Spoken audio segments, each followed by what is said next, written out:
kubatkana amo no kwera kwa matemo mane kirasi 12 KCSE ritkuria igoro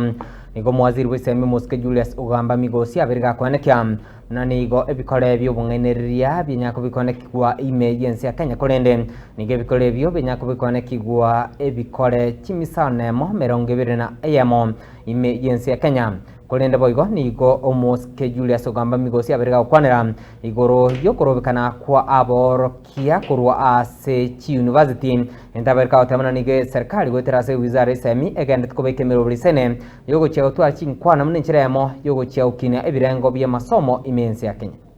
On behalf of the government and on behalf of my colleagues here, I want to take this opportunity to thank the unions, beginning with WASU, for the negotiations that have taken place and for us reaching an amicable agreement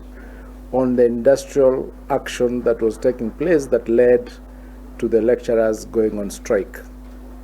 The government has committed to ensure that what figures have been provided for in the CBA are implemented in the next 3 years. We've also committed to ensure that we start negotiations of future CBAs at the beginning of their cycle, not at the end of their cycle. Because when we do negotiations at the end of the cycle, it brings difficulties in budgeting for the resources that are required to ensure that that CBA is implemented. So going forward, all our unions in the sector will be negotiating their CBAs at the beginning of their cycle and not at the end, so that we can be able to budget for these resources and so that we can be able to ensure that all our teaching staff and non-teaching staff are at their stations. We have a problem in the sector, we have a problem in the higher education sector, where there has been a lot of strikes leading to programs taking that much longer than the period that they are provided for.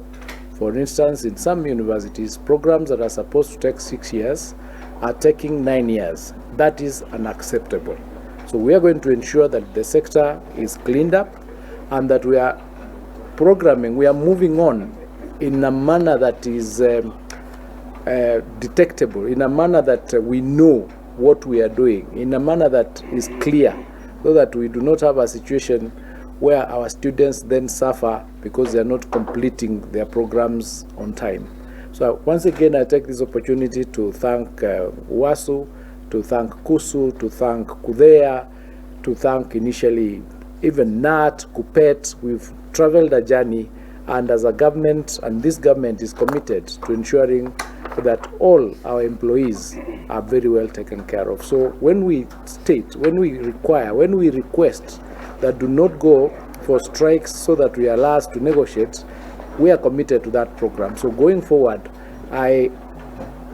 expect that we are not going to have